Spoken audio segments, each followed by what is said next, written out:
So I find myself wondering, as I try not to think about anything for the rest of the morning, whether you've ever really thought about problems like hunger or homelessness, or if you've ever wondered in your mind, like, why does Panera give the bread that they don't sell at the end of the day, the perishable goods that they can't sell at the end of the day, to me directly, when they're going to give them in the morning to an organization like a church or a kitchen like Christ's Table? Now, I understand that if you're seeing me on YouTube, you don't have the money to be philanthropic.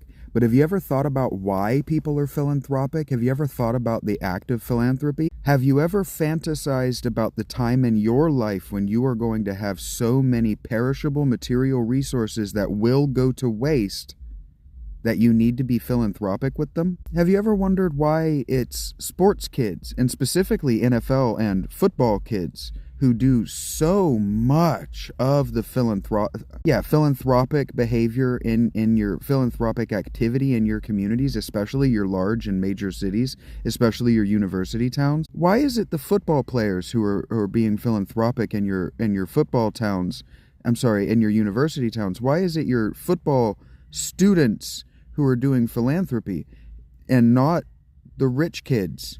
Have you ever thought about this? Have you ever thought about why sororities make such a big deal about their philanthropy? I wonder whether you've ever thought about it at all, because I think about it a lot, and I've thought about it a lot in my life. A large part of why I'm homeless, nobody ever asked me why. Nobody ever asked me why. But a large part of why I'm homeless is I wanted to know the answer. I wanted to experience it. You can't help people that you've never experienced. For example, you can't help someone who has a broken leg if you've never experienced a broken leg before. This is why you can't go straight from medical school to practicing medicine. This is why you have to do so many hours of community service.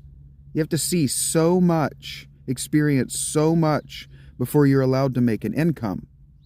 Well, there's no certification for being homeless. There's no certification for helping the homeless. In fact, the people inclined to do it are the people lacking the temperament to actually be good at it. Okay, well, let's say that I've got the temperament to be good at it. What would I be like if I had the temperament to be good at? That's the only way that you can begin to have a temperament that you don't have, or to imagine a character that you can then emulate. Well, the first thing that you have to know is that people who accept free stuff do not care. Blanket. They emulate caring so people will give them free shit. And because of that, they just don't take care. And so what that means is they're gross. And so what do you do about that?